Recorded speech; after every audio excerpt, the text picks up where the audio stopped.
Hi welcome to my YouTube channel. ಇವತ್ತು ಹೆಸರುಬೇಳೆಯಿಂದ ಒಂದು ಪಾಯಸನ ಹೇಗೆ ಮಾಡೋದು ಅಂತ ನೋಡ್ಕೊಂಡು ಬರೋಣ.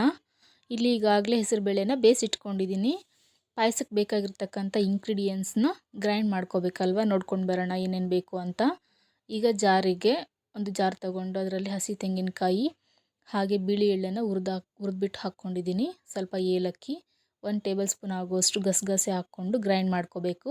ಹಾಗೆ ಇಲ್ಲಿ ಹೆಸರುಬೇಳೆ ಬೆಂದಿದೆ, ಅದಕ್ಕೆ ಎಷ್ಟು ಸಿಹಿ ಬೇಕು ಅಷ್ಟು ಬೆಲ್ಲನ ಸೇರಿಸ್ಕೋಬೇಕು. ನಾನಿಲ್ಲಿ ಅರ್ಧ ಕಪ್ ಆಗುವಷ್ಟು ಸೇರಿಸ್ಕೊಂಡಿದ್ದೀನಿ. ಹಾಗೆ ಇಲ್ಲಿ ಬೆಲ್ಲ ಕರಗಿದೆ.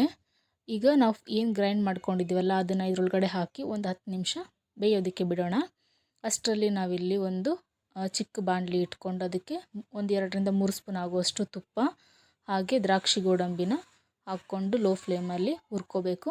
ಹುರಿದಿಟ್ಕೊಂಡಿರ್ತಕ್ಕಂಥದ್ದು ದ್ರಾಕ್ಷಿ ಗೋಡಂಬಿ ಕೂಡ ಅದರಲ್ಲಿ ಹಾಕಿಬಿಟ್ಟು ಲಾಸ್ಟಲ್ಲಿ ಸ್ವಲ್ಪ ಶಾವಿಗೆ ಕೂಡ ಹುರಿದಿಟ್ಕೊಂಡು ಅದರಲ್ಲಿ ಲಾಸ್ಟಲ್ಲಿ ಹಾಕಿಬಿಟ್ರೆ ಪಾಯಸ ರೆಡಿ ಆಗೋಗುತ್ತೆ. ತುಂಬ ರುಚಿಯಾಗಿರುತ್ತೆ ತಿನ್ನೋದಕ್ಕೆ.